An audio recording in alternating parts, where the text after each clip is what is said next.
पिछला भाग में हमने देखा कि रोली के पति रोली को छोड़ने की बात कर रहा था। अब आगे देखते हैं कि क्या होता है। तो रही हूँ ना बच्चे के लिए काम, आप आराम से रहिए ना। क्या काम कर रही हो? देख रहा हूं मैं।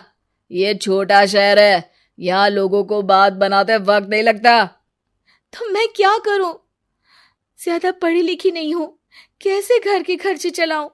और आप तो काम करना ही नहीं चाहते। हाँ, ना चाहता हूं और ना ही करूंगा। रोली को पति की बात पर काफी गुस्सा आ जाता है।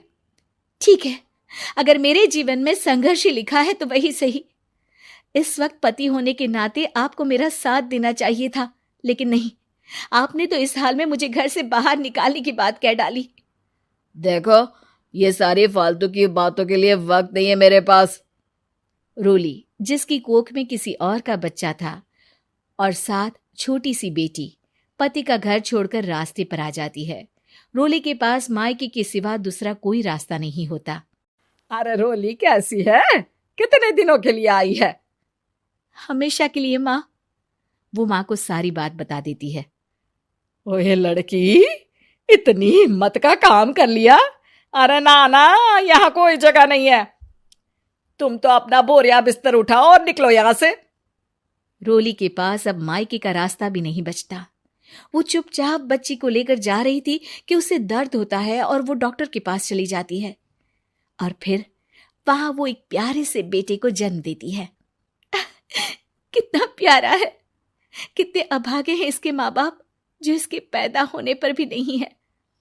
तभी वहां डॉक्टर आ जाती है।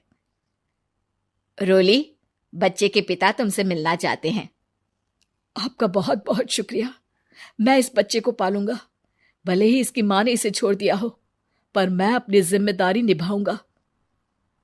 तो क्या आप मुझे इसके पैदा करने के लिए जिन पैसों की बात हुई थी वो भी देंगे? हाँ, और साथ ही आप चाहें तो मेरे घर में रहकर मेरे बच्चे की देखभाल भी कर सकती हैं। मैं उसके लिए आपको सैलरी दे दिया करूंगा। रोली को लगता है कि जैसे भगवान ने उसके लिए सुकून का रास्ता खोल दिया। वो अब मुकेश के साथ उसके घर चली जाती है, जहां रहकर वो उस बच्चे की देखरेख करती है।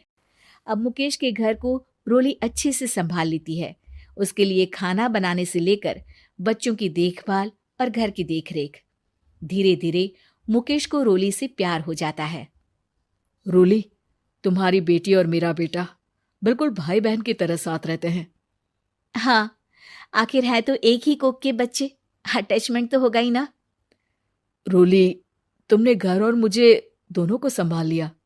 ये तो मेरा काम है। आपने भी तो मुझे छत दी जिससे मैं अपनी बेटी की पढ़ाई और भविष्य के लिए पैसे जोड़ सकूं।